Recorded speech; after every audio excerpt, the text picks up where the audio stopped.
Fala Caneta Preta, seja bem-vindo às apostas finais da Secretaria de Fazenda de Minas Gerais. Eu sou o professor Fernando Pedrosa e a essa altura você já deve ter me visto várias vezes aí ao longo do nosso curso. Você que está desde o início com a gente, né? Foram mais de 2 meses aí de simulados, preparação, revisões aqui com a gente. Foram semanas intercaladas, né? Também para você não enjoar muito da nossa cara, mas cada professor aí fez a sua parte nos simulados, nas explicações, e a gente havia prometido a vocês de fazer um vídeo de finalização com as apostas finais, né? O que a gente acha que é mais importante aí respectivamente de cada assunto dos professores, beleza? Isso aqui vai ser um vídeo curto, né? Você vê que eu não estou nem com o chroma aqui, a tela verde aqui atrás. Isso aqui é o meu escritório mesmo. É só para a gente bater um papo aqui e mostrar o que eu acho que é mais provável de cair dos assuntos que a gente revisou. O objetivo aqui, pessoal, não é ensinar mais nada, né? Nem revisar mais nada também. A gente já está na reta final, né? O próprio nome aí já está mostrando para vocês, né? São as apostas finais do que eu acho que é mais provável de cair. Então eu também nem quero cansar muito vocês ou sobrecarregar com nada, tá? Então vai ser um bate-papo rápido aqui sobre os assuntos que a gente viu ao longo desses últimos 2 meses aí, dessas semanas intercaladas, beleza? Então olha só, dos assuntos que a gente praticou, basicamente comigo ficaram assuntos de engenharia de software, que lá no edital de vocês aparece como desenvolvimento de software, na verdade, desenvolvimento de sistemas, alguma coisa assim, e alguns assuntos de gestão e governança de TI, que no edital de vocês aparece como infraestrutura de TI, né? Basicamente ITIL e um pouco de gestão de contratos. Então aqui eu estou mostrando esses assuntos que a gente praticou aí nos simulados, e aqueles assuntos que eu acho que estão em vermelho aí são os elementos, são os componentes que eu acho que tem mais chance de cair. Porque historicamente na FGV aí, que é o que interessa para você, e em outras provas de seleção também de outras bancas organizadoras, esses assuntos são mais cobrados. Agora, de novo, pessoal, isso aqui são apostas, né? A gente está dando um palpite, a gente está tentando meio que adivinhar estatisticamente o que é mais provável. Não significa que os outros assuntos não possam cair ou não vão cair. Pode sim, né? Tanto é que a gente praticou eles nos simulados, mas o que está em vermelho aí é o que eu acho que é mais provável, beleza? Então vamos lá, a gente viu na parte de engenharia de software, que lá no seu edital aparece como desenvolvimento de software, de sistemas. A gente começou revisando a parte de ciclo de vida de software, que são as metodologias, são os processos de desenvolvimento de software mais tradicionais. Então, cascata, espiral, prototipagem, alguns métodos, alguns processos específicos, né, como métodos formais, componentes, orientação a aspectos, etc.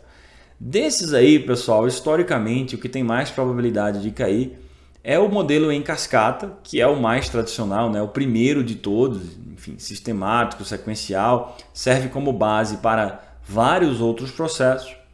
E o modelo em espiral também cai bastante, que é aquele que foi o primeiro a adicionar aspectos gerenciais ao desenvolvimento de software com a análise de riscos. Então, se eu fosse dar uma revisada nesse assunto aí, né, que tem vários componentes de ciclo de vida de software, eu daria uma atenção especial ao modelo em cascata e o modelo em espiral. Tenho certeza que todos vocês lembram, né? A gente fez várias questões sobre eles. Aí, dos processos não tradicionais, digamos assim, os mais modernos, a gente tem os métodos ágeis. Métodos ágeis, a gente sabe que é uma família de processos de desenvolvimento, a gente viu isso nas nossas revisões, mas com certeza os dois principais que mais caem em prova, né, e mais utilizados no mercado são o Scrum e o XP. Até mais o Scrum do que o XP, mas os dois caem bastante. Mas comparando um com o outro, o Scrum cai mais ainda, né, mais ainda cobrado. Então você tem que saber esses dois processos, esses dois modelos bem. No caso do Scrum, lembrar dos papéis, né, dos desenvolvedores, do Scrum Master, do PO. Tem que lembrar das cerimônias, né? Planejamento da sprint, a própria sprint, né? As suas características, a reunião diária e aí ao final a revisão e a retrospectiva da sprint. tem que lembrar dos principais artefatos, né? O backlog da sprint, o backlog do produto como um todo, o gráfico de burn down, que é uma maneira de você acompanhar o progresso de uma sprint. Então, esses são os principais elementos que você precisa lembrar sobre o Scrum. Tenho certeza também que eu fui falando aqui, você foi lembrando aí das nossas revisões. No caso de XP, é importante você saber das práticas. Tem os valores também, mas não costumam cair tanto. Mas principalmente as práticas que a gente estudou lá do XP. Então, integração contínua, refactoring, TDD, né, que está ali como desenvolvimento orientado a testes. Tem várias práticas lá do XP que a gente revisou, é importante você lembrar também. E ultimamente vem caindo um pouco de Kanban aí nas questões, lembrar, né, que é de fluxo contínuo, que você tem o famoso WIP, né, que é o Work in Progress. Agora, tem a mesma chance de cair Kanban, XP, comparando a Scrum, né, que é o framework de processo, aí, é a metodologia mais cobrada? Acho que não, acho que Scrum tem uma chance maior, beleza? Então, esse foi métodos ágeis. Aí a gente viu um pouco de orientação a objetos também. Orientação a objetos que é todo um paradigma, né? Uma forma de pensar, de estruturar software. E tem várias características. A gente viu lá o que é um objeto, o que é uma classe, características de um objeto, né? Que tem identidade, que tem comportamento e tem características, né? Atributos. Tem outros mecanismos da orientação a objetos, como por exemplo, abstração, né? Como é que você faz para abstrair detalhes da modelagem de uma aplicação. Então a gente viu várias revisões sobre orientação a objetos. Porém, o que está em vermelho aí na tela para vocês eu acho que é o mais importante, que são os mecanismos da orientação a objetos. O mecanismo de reuso, que é o de herança, o mecanismo de esconder detalhes do mundo externo, que é o encapsulamento, e o mecanismo mais comportamental da orientação a objetos, que é o polimorfismo e os seus subtipos, né? Polimorfismo estático, polimorfismo dinâmico, né? Que é onde a gente tem a sobrecarga ou a sobreposição, enfim. Falei que eu não queria transformar isso aqui numa aula, né, pessoal? É só para a gente apostar aqui no que tem mais chance de ser cobrado, beleza? Então, no caso de orientação a objetos, revisar bem a parte dos seus mecanismos, beleza? O que mais? Aí a gente viu a parte de API REST, que cobre web services, chamadas REST, né? A arquitetura REST veio como uma resposta aos web services, né? Que foram considerados pesados demais depois de um tempo, né? Aquela coisa de você usar XML, de você usar SOAP, WSDL, que é utilizado até hoje, mas o REST veio como uma arquitetura mais leve. E isso é uma característica, então você tem que saber as características de uma API REST, né, de uma arquitetura REST, que é mais leve do que os web services tradicionais, que não guarda estado, né, tá ali em vermelho para vocês, isso cai muito em prova. Então tem que lembrar que REST é stateless, cada requisição é tratada sem considerar o histórico anterior, porque não guarda estado nessa arquitetura. E que o REST obrigatoriamente utiliza o protocolo HTTP e as suas operações. E aí eu coloquei as operações aí para você lembrar. Get, post, put, delete. Tem outras operações também, mas essas são as principais. Beleza? Então, no caso de REST, eu aposto em saber as características de uma API REST, que são essas daí, né? Não é obrigatório você usar XML, ele é sem estado, ele utiliza as operações do HTTP, que são essas daí. E aí, por fim, nessa parte de engenharia de software, a gente tem a parte de testes de qualidade de software. Olhando nas questões da FGV, basicamente você pode ter essas três cobranças aí principais. As abordagens, né? Então você precisa saber a diferença entre teste de caixa preta, teste de caixa branca e suas estratégias. Os níveis de teste também já caíram bastante na FGV. Teste unitário, teste de integração, teste de validação, né, que são aqueles testes alfa e beta, e o teste de sistema, que é o geral. Fora isso, uns tipos específicos de testes. Então, a gente viu também, né, tem vários tipos. Teste de regressão cai muito, né? Eu poderia até ter colocado em vermelho aí. Teste de regressão cai muito. E os outros, teste de desempenho, fumaça, segurança, teste de usabilidade, teste de carga e assim por diante. Beleza? Então, tem que saber essas três grandes coisas aí sobre testes de software. E aí, por fim, pessoal, a parte de gestão e governança de TI, que basicamente a gente estudou gestão de serviços baseado na ITIL 4 e um pouco de gestão de contratos, né? Lembrando que gestão de contratos, lá no seu edital, caiu uma coisa meio genérica, né? Noções, papéis da gestão de contratos de TI.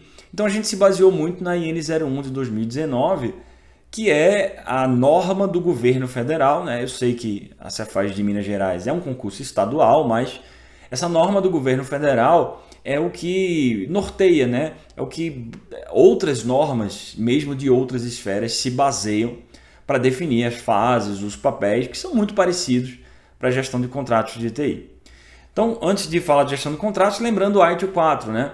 Esses modelos, essas normas, esses padrões de governança de TI, pessoal, eu sempre falo a vocês que é mais importante até você saber a estrutura deles, né, desses modelos, do que processos ou práticas específicas. Então, no caso da ITIL 4, eu estava olhando as questões da FGV, o modelo de 4 dimensões já caiu mais de uma vez. Não tem muitas questões da FGV de ITIL 4, tá, pessoal? Até porque é um assunto mais recente. Mas o que já caiu, né? Eu estava olhando até para preparar essa aula para vocês.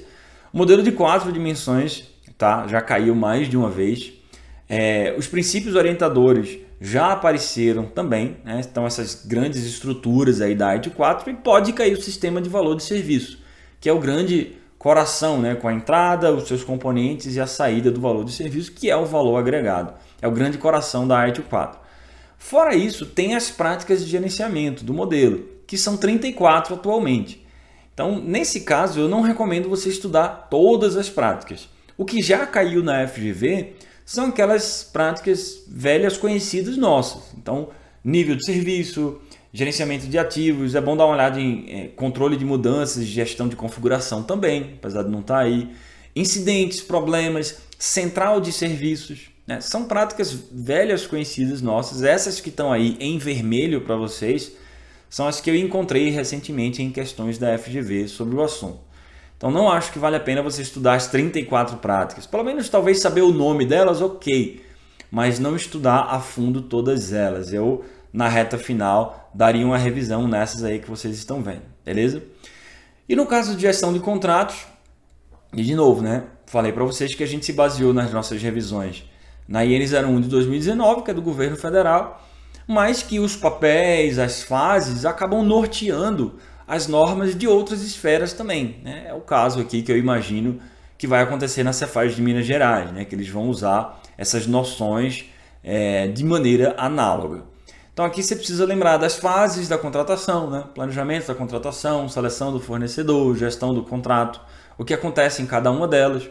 Os principais papéis, sejam de integrante durante o planejamento ou de fiscais durante a execução, na gestão do contrato, a gente tem o requisitante, que representa a área de negócios, a gente tem o papel do técnico, que representa a área de TI, e o papel do administrativo, que representa a área de contratos, né? A área de administrativa mesmo, né? Que lida com outras questões que não são nem as questões de negócio, nem as questões técnicas, né? São estritamente administrativas. Então tem que saber as fases, tem que saber os papéis e pelo menos lembrar dos principais documentos, né, pessoal? O detalhamento da demanda, o estudo técnico preliminar, o termo de referência, que são documentos ali do planejamento, e depois, na gestão do contrato, a ordem de serviço e os termos de recebimento provisório e definitivo, beleza?